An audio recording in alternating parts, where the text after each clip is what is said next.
Sakyan ng Meralco at ito may hila-hila pa po isang L300. So ayan na.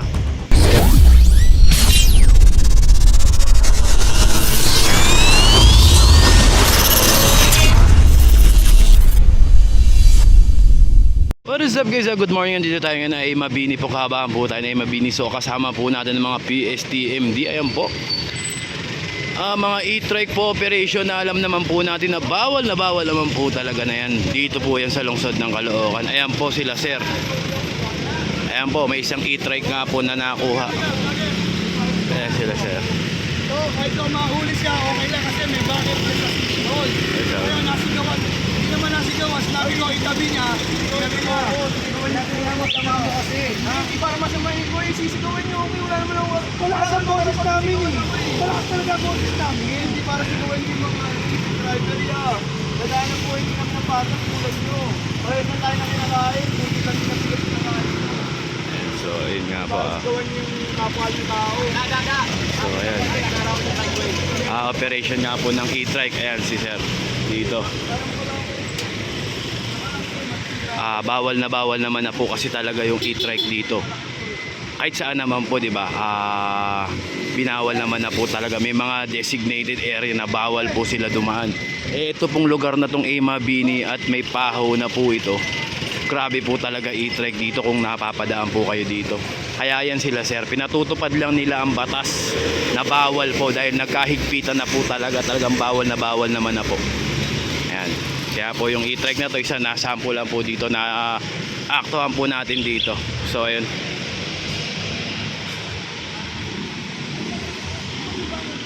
Ayun, nagsasalita pa daw po na may backer daw po siya sa city. Ito?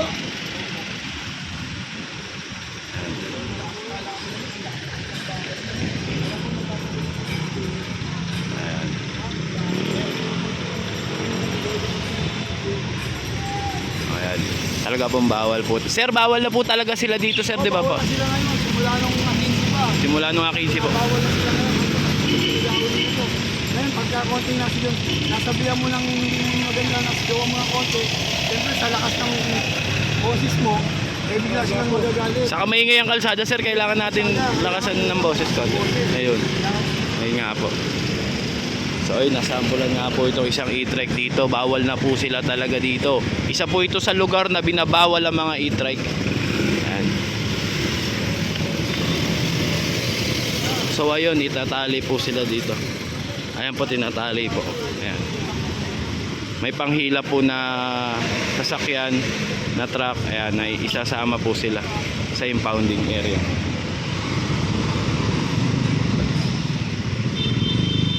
Ayun, mamaya alamin natin ang pangalan ni sir. Nakalimutan ko kung ano nga bang pangalan ni sir. Ito, dalawang e-trike na nga po. So ito, paho tayo mga kasolid Ayan, kasama mga taga PSTMD. Dito po kung natatandaan nyo, marami pong e-trike dito. Ayan nga po, nakakuha na nga po yung isang e-trike na yun. Saka ito, nagigilid po sila.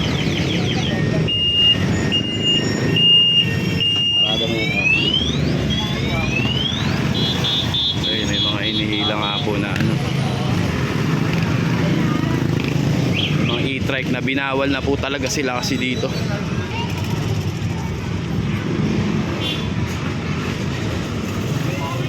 Ayun, dinala na po sila dun sa may sasakyan. Ayan si Sir Duran, ayan kasama natin. Ayun, pinila na po dun sa truck. Isa, dalawa, tatlo. Ayan, nakailera na. 4. Bali 4 na e-trike yung nakapila dun. So tara, balik tayo dito.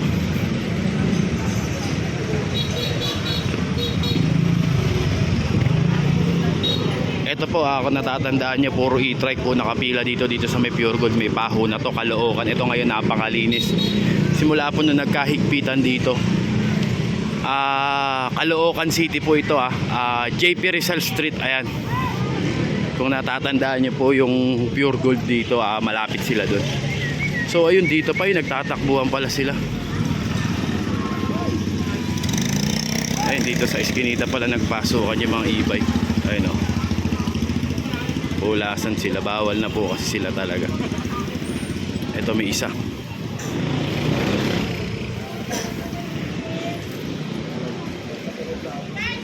Ayan, kuya, ayan o. Ayan o, walang driver. Iniiwan Ito dyan. mukhang iniwan po dito. Nakalak. Pwede sila sa secondary road siguro. Pero sa ano, hindi pwede. Wala na, wala na.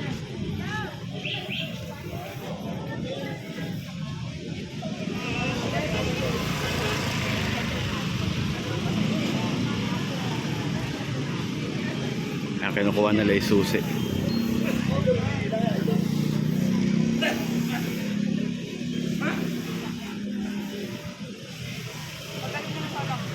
Tinatatanggal na lang nga po ni Ma'am Salak. So ito mga kababayan, dito tayo ngayon sa kabaan ng JP Rizal Street. Ayan. Ayan, makikita nyo po yung luwag ngayon. Pero mga kababayan, kung napapadaan kayo dito, sadyang napaka-skip dito.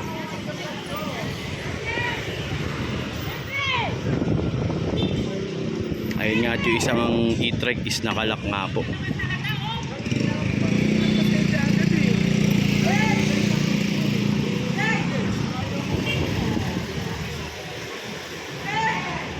Kaya hinihingihan po sila ng ano, ng susi. Ito, kasama na po natin si Sir Pabia.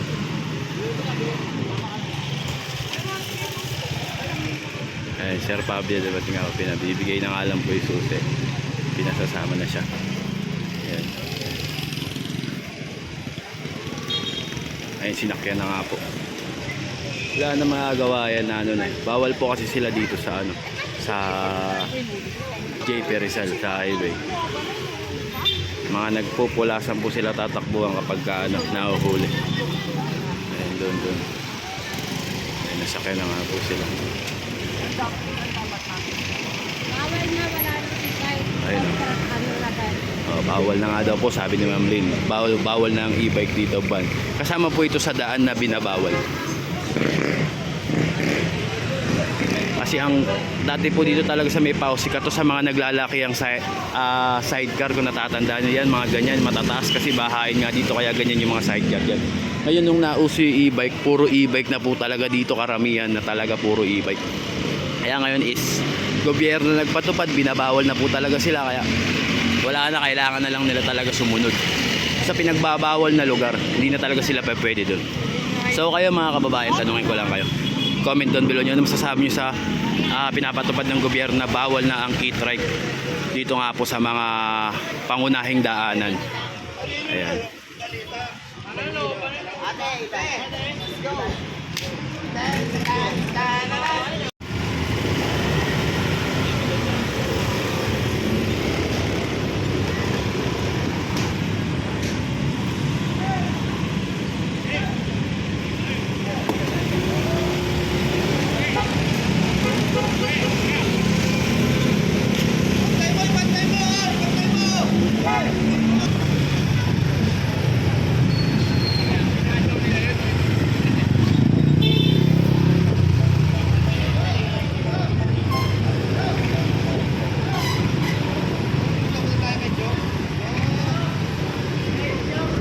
Anong masasabi niyo mga kababayan na pinaguhuli na ang mga e-bike ngayon? Pabor ba kayo? Kahabaan naman tayo ng dagat-dagatan. Ito, dagat-dagatan to ah.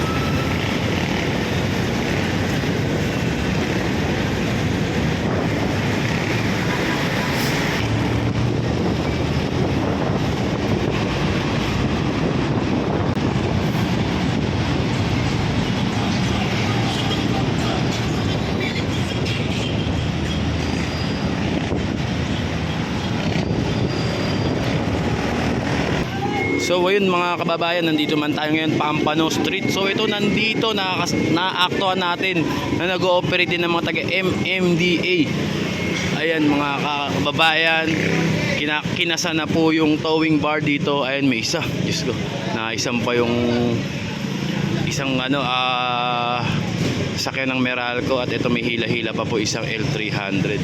So ayan join force kasama na po ang mga taga MMDA. Sir Marlon Cruz kasama rin natin. Sir, good morning Sir Marlon. Ayan, Sir Marlon. So ayun nga mga kababayan, na tsempohan lang natin. Andito din may mga kasama sila mga towing truck and isa, dalawa, tatlong towing truck kasama po dito.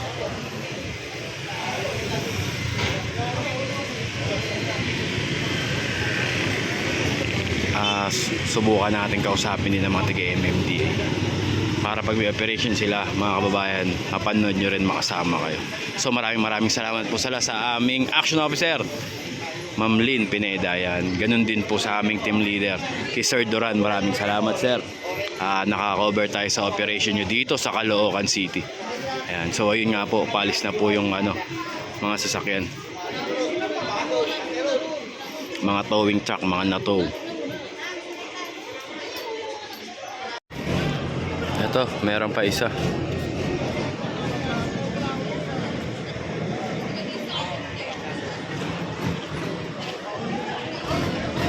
May pau din niya. Oo. So yun, tumaan na Marikina diretso na ito.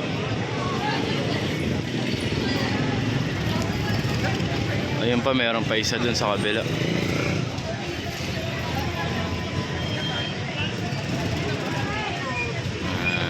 Mga obstruction po talaga, binabawal po talaga, pinapatanggal po talaga yan. Ayan, na-tsempo natin, dito yung mga taga MMDA, nag-ooperate din po pala sila dito sa lungsod ng Caloocan. Ayan, iba po ang operation ng LGU, iba rin po ang operation ng national, mga MMDA. Ayan. So ito na nga po.